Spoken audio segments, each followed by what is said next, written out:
కర్ణాటక మాజీ డీజీపీ ఓం ప్రకాష్ హత్య వెనుక కీలక అంశాలు వెలుగులోకి వచ్చాయి. ఈ ఘటనలో ప్రధాన నిందితురాలిగా ఉన్న మృతుడి భార్య పల్లవి కదలికలపై పోలీసులు ఆరా తీశారు. ఈ క్రమంలో కొన్ని కీలక ఆధారాలను సేకరించారు. ఈ ఘటనకు ముందు 5 రోజులు గూగుల్లో హత్య గురించిన వివరాలను పల్లవి శోధించారు. ఎక్కడ నరాలు తెగితే మనిషి త్వరగా చనిపోతాడో ఆమె తెలుసుకున్నారని పోలీసు వర్గాలు వెల్లడించాయి.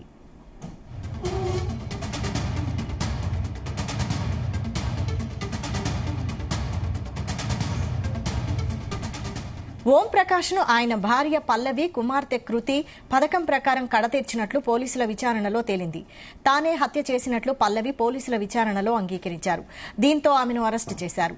హత్యలో కృతి పాత్రపై లోతుగా విచారిస్తున్నారు. ప్రస్తుతం ఆమె మానసిక స్థితిని కూడా వైద్యులు పరిశీలిస్తున్నారు. ఈ దారుణ ఘటనపై ఓం ప్రకాష్ కుమారుడు కార్తిక్ పోలీసులకు ఫిర్యాదు చేశారు.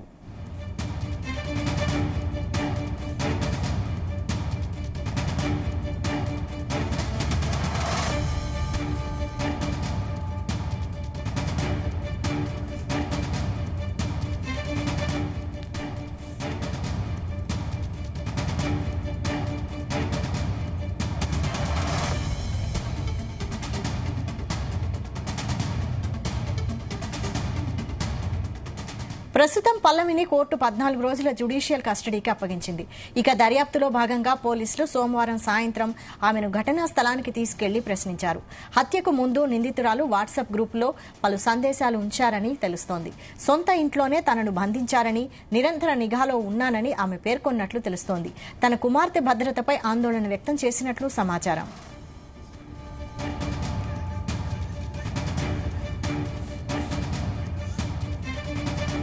ఈ హత్యకు ఓం ప్రకాష్ భార్య మానసిక స్థితి ఎంత కారణమో ఆస్తి గొడవలు అంతే కారణమని భావిస్తున్నారు. తన భార్య కుమార్తె వద్ద కంటే కుమారుడు చెల్లితో ఉండేందుకే ఇష్టపడేవారు. ఉత్తర కన్నడ జిల్లా దండేలి వద్ద ఉన్న 17 ఎకరాల భూమిని కుమారుడు చెల్లికి రాసేందుకు సిద్దమయ్యారు. దీంతో భార్య కుమార్తెలు ఓం ప్రకాష్ తో నిత్యం గొడవ పడుతూ చివరకు ప్రాణాలు తీసే స్థితికి చేరారని అనుమానిస్తున్నారు.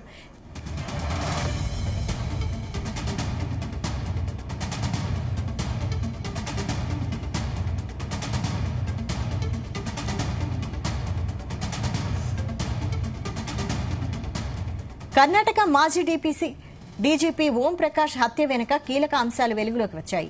ఈ ఘటనలో ప్రధాన నిందితురాలిగా ఉన్న మృతుడి భార్య పల్లవి కదలికలపై పోలీసులు ఆరా తీశారు. ఈ క్రమంలో కొన్ని కీలక ఆధారాలను సేకరించారు. ఈ ఘటనకు ముందు 5 రోజులు గూగుల్లో హత్య గురించిన వివరాలను పల్లవి శోధించారు. ఎక్కడ నరాలు తెగితే మనిషి త్వరగా చనిపోతాడో ఆమె తెలుసుకున్నారని పోలీసు వర్గాలు వెల్లడించాయి.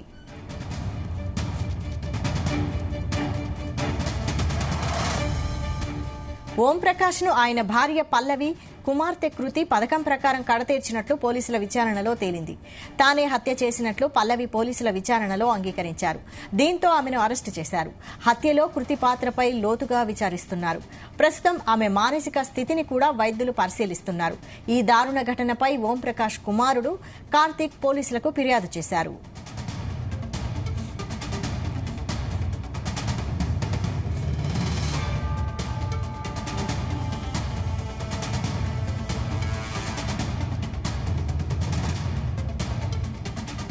ప్రస్తుతం పల్లవిని కోర్టు 14 రోజుల జ్యుడిషియల్ కస్టడీకి అప్పగించింది. ఇక దర్యాప్తులో భాగంగా పోలీసులు సోమవారం సాయంత్రం ఆమెను ఘటనా స్థలానికి తీసుకెళ్లి ప్రశ్నించారు. హత్యకు ముందు నిందితురాలు వాట్సాప్ గ్రూపులో పలు సందేశాలు ఉంచారని తెలుస్తోంది.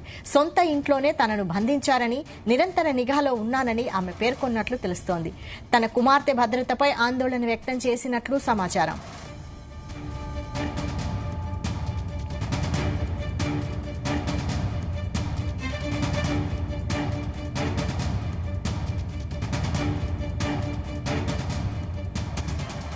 ఈ హత్యకు ఓం ప్రకాష్ భార్య మానసిక స్థితి ఎంత కారణమో ఆస్తి గొడవలు అంతే కారణమని భావిస్తున్నారు. ఓం ప్రకాష్ తన భార్య కుమార్తె వద్ద కంటే కుమారుడు చెల్లితో ఉండేందుకే ఇష్టపడేవారు. ఉత్తర కన్నడ జిల్లా దండేలి వద్ద ఉన్న 17 ఎకరాల భూమిని కుమారుడు చెల్లికి రాసేందుకు సిద్దమయ్యారు. దీంతో భార్య కుమార్తె ఓం ప్రకాష్ తో నిత్యం గొడవ పడుతూ చివరకు ప్రాణాలు తీసే స్థితికి చేరారని అనుమానిస్తున్నారు.